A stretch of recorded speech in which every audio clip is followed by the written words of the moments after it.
Hello மக்களே, தளபதியோட தமிழக வெற்றிக் கழகத்தோட தலைவர் விஜய் அவர்கள் இன்றைக்கி தமிழக வெற்றிக் கழகத்தோட கொடியை ரிவீல் பண்ணிட்டாருன்னு சொல்லலாம், லான்ச் பண்ணிட்டாரு. ஸோ இது அமோகமான வரவேற்பை பெற்றிருக்கு. தமிழக வெற்றிக் கழகத்தோட கொடி இன்றைக்கி அறிமுகப்படுத்திருக்கப்பட்டிருக்க நாள். ஸோ இது முக்கியமான நாள் தமிழக வெற்றிக் கழகத்துக்கு. தொண்டர்களுக்கும் இது மிகப்பெரிய முக்கியமான நாள். ஸோ தளபதி அவர்கள் எல்லாரையுமே வேண்டி கேட்டிருக்காரு. கண்டிப்பாக இனிமேல் தமிழகத்துக்காகவும் தமிழ் மக்களுக்காகவும் நம்மளோட கொடியும் நம்மளோட லட்சியத்தையும் கொள்கையும் நாட்டுக்கு நல்லது செய்யறதுக்காக பயன்படுத்த வேண்டும் அப்படிங்கிற மாதிரி கேட்டிருக்காரு.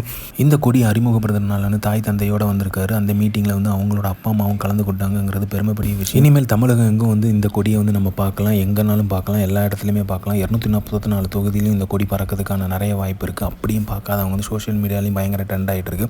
சோஷியல் மீடியாவில் ட்ரெண்ட் பார்த்தாமல் தளபதியோட படம் ரிலீஸ் ஆகும்போதெல்லாம் இந்த கொடி தான் இனிமேல் பறக்கும். தளபதி ஒவ்வொரு ஸ்டெப்பாக எடுத்து வச்சுட்டு இருக்காரு. ஸோ அடுத்து இப்போ கொடி வந்தாச்சு, இனிமேல் மாநாடை பற்றி தான் இனிமேல் இருக்க போகுது. ஸோ கண்டிப்பாக மிகப்பெரிய எதிர்பார்ப்பை கிரியேட் பண்ணியிருக்கு இது ஸோ இந்த மாதிரி தளபதியும் பற்றின அப்டேட்டும் தெரிஞ்சுக்க லைக் பண்ணுங்கள், ஷேர் பண்ணுங்கள், ஃபிலிமா சேனல் சப்ஸ்கிரைப் பண்ணுங்கள். தேங்க்யூ.